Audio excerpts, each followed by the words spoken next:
दतिया में कांग्रेस की ऐतिहासिक जीत के बाद उसका उत्साह अब रीवा में भी देखने को मिला। जीत की खुशी में कांग्रेस कार्यकर्ताओं ने शहर में जमकर जश्न मनाया। रीवा के शिल्पी प्लाजा परिसर में कांग्रेस के जिलाध्यक्ष इंजीनियर राजेंद्र शर्मा और शहर अध्यक्ष अशोक पटेल के नेतृत्व में बड़ी संख्या में कार्यकर्ता एकत्रित हुए। इस दौरान कार्यकर्ताओं ने एक दूसरे को मिठाई खिलाकर जीत की खुशी साझा की और पटाखे फोड़कर जश्न मनाया। कार्यक्रम में महिला कांग्रेस की कार्यकर्ताओं की भी सक्रिय भागीदारी रही। उन्होंने भी जीत का स्वागत करते हुए उत्साह के साथ समारोह में हिस्सा लिया। कांग्रेस नेताओं ने कहा कि दतिया में मिली यह जीत जनता के विश्वास, पार्टी की नीतियों और कार्यकर्ताओं की मेहनत का परिणाम है। उनका कहना था कि यह जीत कांग्रेस संगठन को और मजबूती देगी तथा आने वाले समय में पार्टी जनता के मुद्दों को और प्रभावी ढंग से उठाएगी। शिल्पी प्लाजा में आयोजित इस जश्न के दौरान पूरे परिसर में उत्सव का माहौल देखने को मिला। कार्यकर्ताओं ने नारेबाजी करते हुए एक दूसरे को बधाई दी और इस जीत को कांग्रेस के लिए एक महत्वपूर्ण उपलब्धि बताया। फिलहाल दतिया की जीत के बाद प्रदेश भर में कांग्रेस कार्यकर्ताओं का उत्साह बढ़ा हुआ है और रीवा में मनाया गया यह जश्न उसी उत्साह की एक झलक माना जा रहा है। ये दतिया में कांग्रेस ने शानदार जीत हासिल की है, क्या ये अन्याय की हार है, न्याय की जीत है, ये लोकतंत्र की जीत है, ये हमारे नेता राहुल गांधी जी की जीत है, ये प्रदेश के यशस्वी अध्यक्ष जीतू पटवारी जी की जीत है और यह जीत जो है लोकतंत्र के सही मायने में है। भारतीय जनता पार्टी के अन्याय, निरंकुशता का जवाब है ये आज जो देश की जनता ने दिया है। आप देख रहे हो कि जहां राष्ट्रीय अध्यक्ष की कॉन्स्टिट्यूंसी है वहां भी हार रहे हैं और जहां प्रधानमंत्री स्वयं प्रत्याशी चयन कर रहा है वो सीट भी आप हार गए और बिहार के मुख्यमंत्री के नेतृत्व में पहला उपचुनाव था, अभी मुख्यमंत्री बने, वो भी हार गए।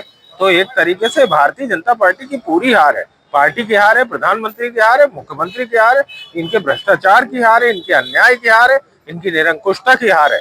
और जिस तरीके से इन्होंने छात्रों पे लाठी बरसाई और पहले गन से गोलियां चलवाई, ये सब उसका जनता का प्रतिकार है। ये जो संविधान को तोड़ने मोड़ने का काम कर रहे हैं, ये उसका जवाब है जो जनता दे रही है। अब ये शुरुआत है भारतीय जनता पार्टी की वापसी इस देश से तय। क्या मानते हैं प्रदेश में अगर भी फिर से चुनाव हो जाए मतलब विधानसभा के तो कांग्रेस किस तरह से प्रदर्शन कर सकती है? कांग्रेस सरकार बनाई, भारी बहुमत से सरकार बनाई। ये हर हाल में इनकी जितनी ईवीएम पोलिंग मैनेजमेंट वगैरह की बदमाशियां है ना, वो सब इस बार खत्म हो जाए। दतिया में कांग्रेस ने शानदार जीत हासिल की है, क्या कहेंगे इसमें? ये तो पहले से ही निश्चित था क्योंकि मैं चुनाव प्रचार में थी और जिस तरीके का माहौल पहले से ही बन रहा था उससे मुझे समझ में आ रहा था कि इस बार कांग्रेस का ही चुनाव फिर से करने वाली है दतिया की जनता।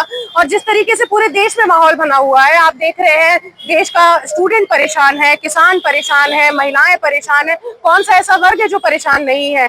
हमारे यहाँ पे देख लीजिए केन बेतवा पे आंदोलन चल रहा है, हर प्रदेश में जंगल काटे जा रहे हैं उसके लिए आंदोलन चल रहे हैं। जहाँ हर वर्ग परेशान है तो उनके पास और कोई ऑप्शन भी नहीं है और साथ ही वो जानते हैं कि कांग्रेस की नीतियां हमेशा ही जनता के हित के लिए रही हैं। तो हमें पहले से ही अंदेशा था और ये पता था कि दतिया की जनता कांग्रेस का ही चुनाव करेगी। आप प्रचार में गए थी, क्या रुझान था? मैं वही आपको कह रही हूँ कि पब्लिक का रुझान हमें चुनाव के दौरान ही समझ में आ रहा था।